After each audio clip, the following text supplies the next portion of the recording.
नमस्कार सर्वांना. काल मी इडली बनवलेली ना, तर त्याचं उरलेलं पीठ होतं ना, ते ठेवलेलं, तर त्याचे आता डोसे काढते.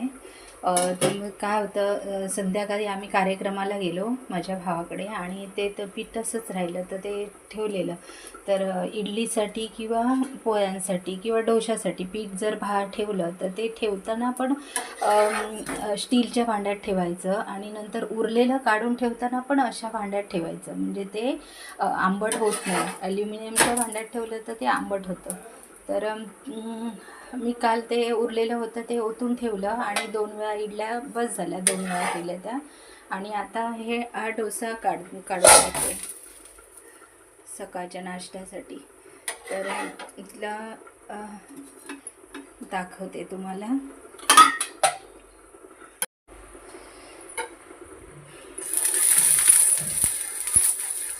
तर हे आता आपण पीठ ठेवतो की नाही आंबवण्यासाठी, म्हणजे आंबोळीसाठी, डोशासाठी, इडलीसाठी, ते तेवढंच्या तेवढं थोडंसंच असं ठेवलं आणि तेवढंच केलं असं होत नाही, तर ते जास्त होतंच. तर ते मग उरलेलं व्यवस्थित ठेवलं पाहिजे. तर ते मग ते पहिलं म्हणजे मुळात पीठ ठेवताना सध्या स्टीलच्या ह्याच्यात ठेवलं तर मग ते आंबट होत नाही. आणि मग उरलेलं ओतून पण स्टीलच्या भांड्यातच पातेल्यात ठेवायचं, म्हणजे ते तसंच्या तसं राहतं, त्याला धार पकडत नाही, त्या आंबटपणा जास्त येत नाही.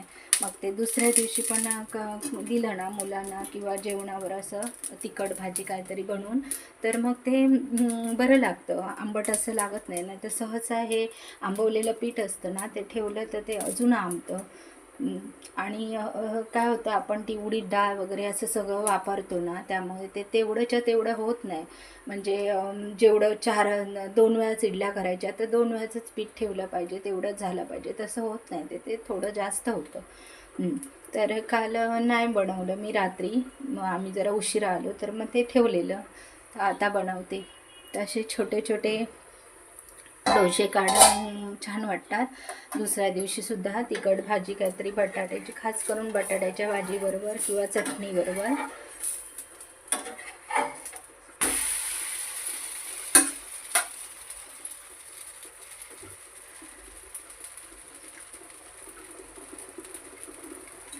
आणि पातळ पातळ काढायचे, म्हणजे खायला पण बरे. आणि हे होते, मी आमच्या इकडे पोळ्या बनवतात, आंबोळी बनवतात, पोळी पण म्हणतो त्याला, आंबोळी पण म्हणतो. तर ती जरा जाड असते थोडी, डोशापेक्षा जाड.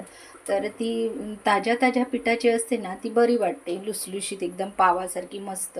मग ते हे दुसऱ्या दिवशी वगैरे पीठ ना, तेवढं ते जाड आंबोळी बरोबर होत नाही, ती कडक कडक होते. त्यामुळे पातळ करून जरा असे काढायचे, मग छान होतं ते.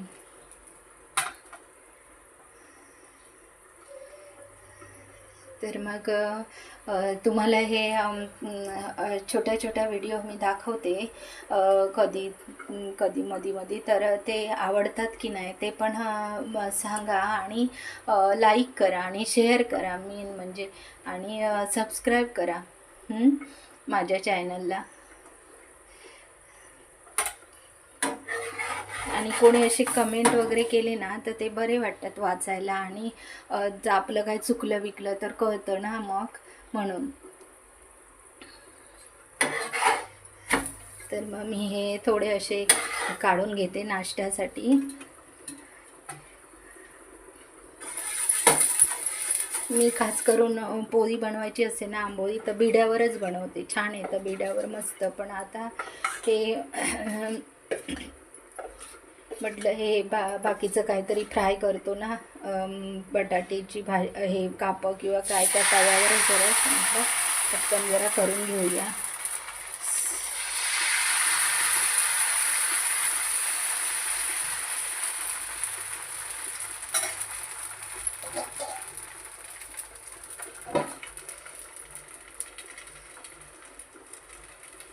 आणि इकडे भाजी शिजत ठेवली आहे, शेंग बटाट्याची, पोळ्यांबरोबर शेवग्याची शेंग आणि बटाटी घालून अशी यासारखी रश्श्यासारखी बनवणार आहे, म्हणजे ते होऊन जातं.